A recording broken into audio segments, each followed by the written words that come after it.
Slovenke in Slovenci, sodržavljanke in sodržavljani, dragi rojaki doma, v zamejstvu in po svetu. Zaključuje se še eno leto številnih preizkušenj in tudi težkih odločitev. Časi, ko je ogroženo zdravje ali obstoj naroda, vedno kličejo po enotnosti. Zahtevajo odgovornost in solidarnost. Brez tega v bitkah, ki jih pred nas postavlja življenje, ni zmag. Kot ni uspeha in izjemnih dosežkov brez trdega dela in odrekanj. Ne glede na to, da nas je zdravstvena kriza prignala do robu zmogljivosti, smo v letu, ki se izteka, dosegli tudi številne pomembne zmage. Zmage, ki bodo Slovenijo pospremile na pot največjega investicijskega cikla v zgodovini. V kratkem bo v vsakem kraju videti sadove našega skupnega dela, mnogih pa so ti že vidni.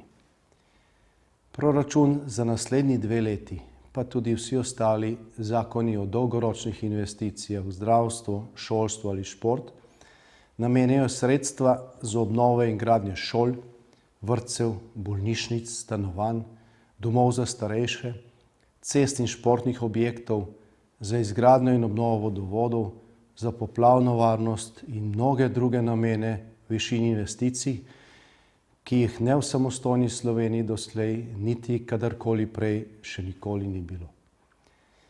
Pohvalimo se lahko z enim najhitreje rastočih gospodarstev v Evropi in z najvišjo zaposlenostjo v zgodovini samostojne Slovenije oziroma kadarkoli, na kar smo upravičeno ponosni.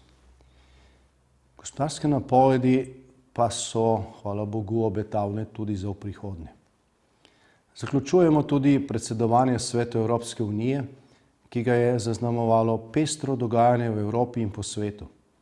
Kljub izzivom, ki niso bili lahki, smo bili uspešni.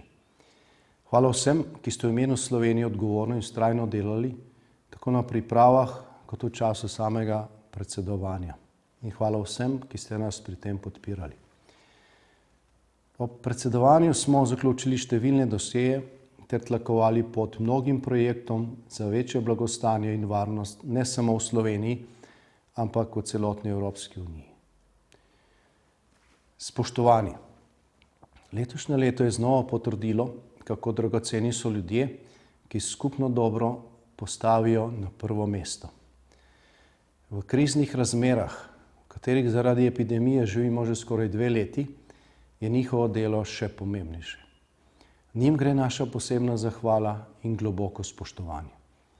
Želim si, da vsi, ki ste v teh težkih časih reševali življenja in nam v veliki meri kljub vsemu omogočali varno bivanje, veste, da cenimo vaše delo in vaš trud.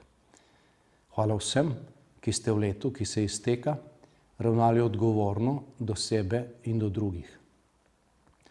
V novem letu pa vam želim predvsem zdravja in poguma. Ohranite vero vase in sledite svojim sanjam. Tudi takrat, ko je težko in na nebu ni sonca.